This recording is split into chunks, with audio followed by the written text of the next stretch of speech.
সীমান্ত হত্যা বন্ধ আর তিস্তা সহ অভিন্ন নদীর পানি বন্টনে আবারও ভারতকে তাগিদ দিল বাংলাদেশ। নরেন্দ্র মোদী বললেন, গুলি বন্ধে বিএসএফকে নির্দেশ দেবেন আর তিস্তার বিষয়ে সবার সঙ্গে কথা বলবেন। এদিকে ভারত মিয়ানমার থাইল্যান্ডের সঙ্গে আন্তদেশীয় সড়কে যুক্ত হতে চেয়েছে বাংলাদেশ। ভারত বাংলাদেশকে চায় ব্রিক্স ব্যাংকে। শেখ হাসিনা নরেন্দ্র মোদী ভার্চুয়াল বৈঠকে বাংলাদেশ জোরালোভাবে দাবি জানিয়েছে তিস্তা সহ অভিন্ন নদীগুলোর পানি বন্টনের দ্রুত সুরাহা করতে। তিস্তা নিয়ে এটা তো আগেই ইন্ডিয়ান সরকার রাজি হয়ে গেছে, সবকিছুই রেডি, ইমপ্লিমেন্ট হয় নাই।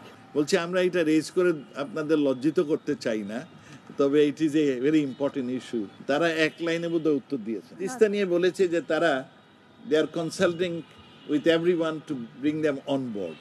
এদিকে সীমান্ত হত্যা বন্ধ করতে ভারত বারবার প্রতিশ্রুতি দিলেও তা বন্ধ হচ্ছে না। বিষয়টি নিয়ে এবারও আশ্বাস দিয়েছে ভারত। আজকে মাননীয় ভারতের প্রধানমন্ত্রী বলেছেন যে তিনারাও চান কোনো লিটল ওয়েপন এখানে ইউজ হবে না। সীমান্ত হত্যা বন্ধ না হওয়া, তিস্তার পানি বন্টন ঝুলে থাকা, এ নিয়ে বারবার প্রতিশ্রুতি এলেও সমাধান হয় না।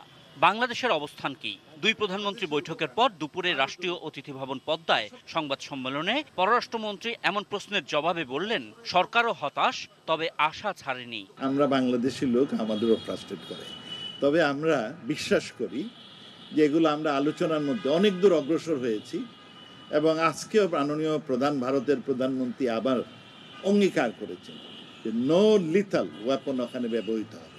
আমরা তাদের অবশ্যই বিশ্বাস করতে চাই, তো আমরা সবসময় আশাবাদী। থাইল্যান্ড, মিয়ানমার ও ভারতের মধ্যে আন্তদেশীয় সড়কে এর আগে যোগ দেবার প্রস্তাব প্রত্যাখ্যান করেছিলেন বাংলাদেশের সাবেক প্রধানমন্ত্রী বেগম খালেদা জিয়া। এখন এই সড়কে যোগ দিতে আগ্রহ দেখিয়েছে বাংলাদেশ। প্রথম সেই রোডে আমাদেরও সম্পৃক্ত করতে ওরা প্রস্তাব দিয়েছিল, কিন্তু তৎকালীন খালেদা জিয়ার সরকার এইটা নাকচ করে দেন। এই রোডটা হলে আমাদের ব্যবসা বাণিজ্য বাড়বে এবং আমাদের স্ট্র্যাটেজিক কারণে এটা খুব জরুরি রাস্তা, আমাদের সম্পৃক্ত হওয়া উচিত। তা আমরা সেইটাতে আবার আমাদের সম্পৃক্ত করার জন্য আমরা অনুরোধ করেছি। ভারতবর্ষ বলেছে যে তারা সেইটা ওদের সাথে আলাপ করবে। ব্রাজিল, রাশিয়া, ভারত, চীন ও দক্ষিণ আফ্রিকার সমন্বয়ে গঠিত ব্রিক্স ব্যাংকে বাংলাদেশকে চেয়েছে ভারত। আমাদেরও এর সাথে সম্পৃক্ত হওয়ার জন্য অনুরোধ করেছে এবং আমরা এটা রাজি আছি এটাতে জয়েন করতে।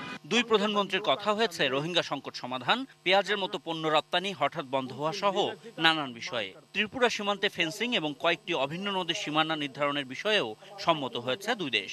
আমরা নেপাল, ভুটান পর্যন্ত আমাদের এই কানেক্টিভিটি, রেল, রোড, আমরা আজকে এটা তুলেছি যে ভারত এক্সট্রা ফ্লাইট দিয়েছে। আমরা বলছি ফ্লাইট ভালো, but this is not enough. আমাদের লোকরা তোমাদের দেশে যায় রোডে আর রেলওয়ে, এইগুলো আগে ছেড়ে দাও।